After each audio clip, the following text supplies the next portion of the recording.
My dad was working in the mill, and they rented a place on 13th and Tacoma Avenue, and so I was born in an apartment right across from the library.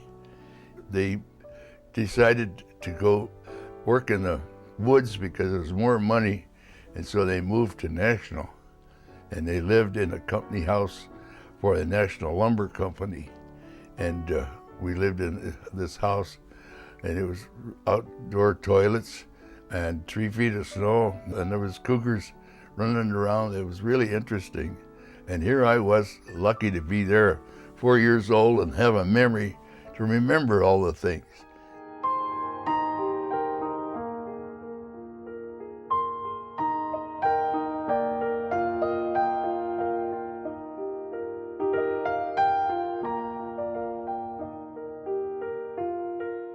So when my mother came to Tacoma, she came to Ellis Island, and they waited for 5 boats to come in before they took them, and so they were 4 weeks late.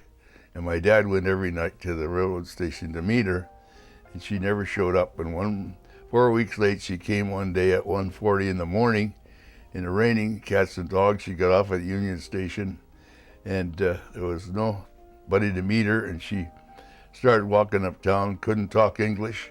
And you can imagine how much faith God gave my dad and my mother to go from that day to this.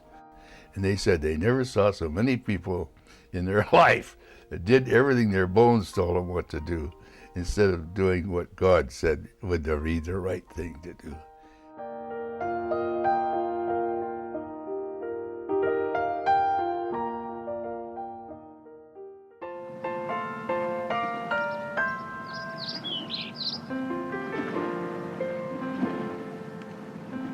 But the greatest story of all is while I was driving my dad's Model T and grabbing lines for ships.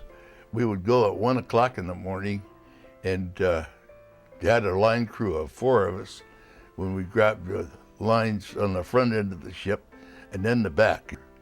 And we were at Schaefer number 2, and when the ship comes in, there's always a longshore crew waiting to jump on the ship and empty the ship right away.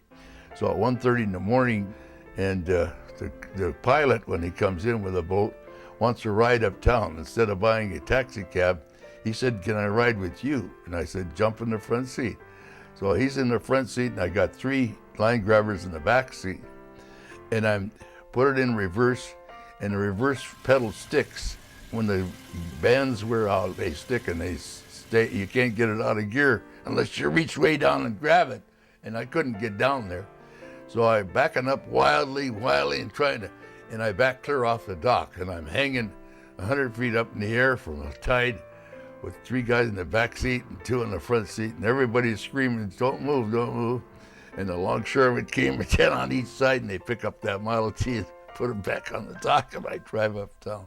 So many times God has saved my life, many times.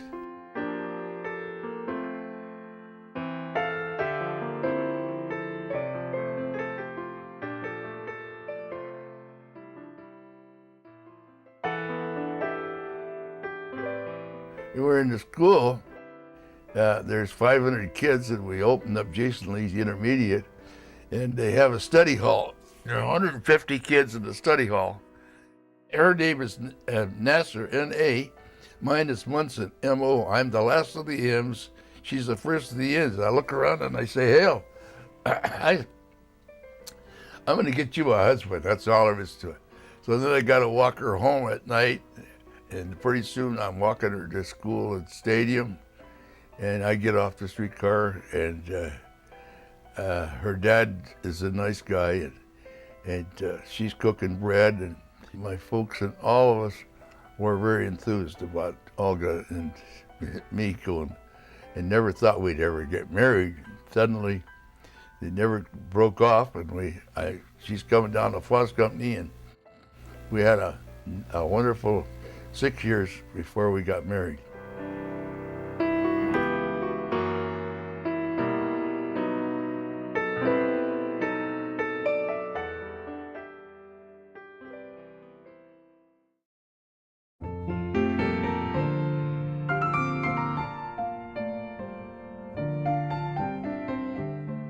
They had the ferry before the bridge was built.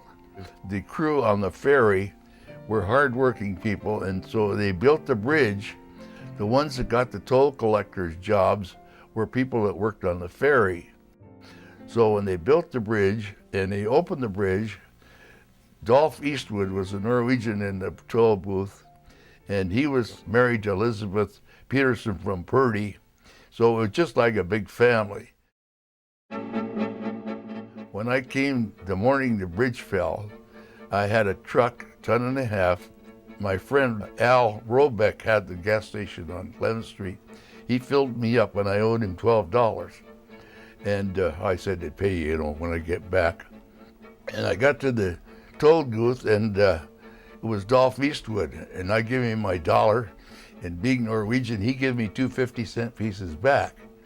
And then I said, well, I got to get across. I'm late. I should have got to go clear to Kingston. It's 10 minutes to 11. And he said, no, pull your truck over. I said, I'm not pulling that truck over. I got to go. And he said, no, you are. So I pulled it over and I went back to the booth and 2 girls walked through and he charged them 10 cents. And I said, you can't charge. Look at that bridge. It's going like this. And he said, as long as it stands up, we're going to collect. And so he said, I bought the store at Manchester. Bring me toys, school supplies, housewares, and the drug racks. And that was the biggest sale I'd made in years. So I filled the store at Manchester. But then when I got back in the truck and started to cross, I hit both curbs. Never dreaming that I was going into a deal like that. And when I got on the other side, the cars are coming bumper to bumper to see it fall. Every one of them waving. The laundry man, the grocery man, the insurance man, all the salesmen, everybody come to see the bridge fall. So they all waved at me. Then I got up there a little ways and Stroh's feed truck had gone ahead of me. So he was just on the other side too. So you can see how lucky I was that I didn't get there with Stroh's feed truck going across. Nobody will believe how many guys lined up that night to go take the bridge home and wouldn't take the idea that the bridge was down. They all thought it was just closed.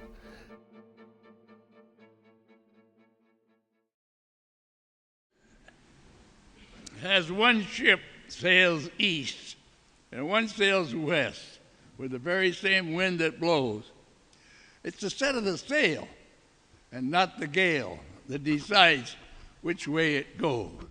So as the waves of the sea, so are the waves of fate, as you each one travel through the days of life. And it's the set of the soul that determines the goal, not the storms and the strife.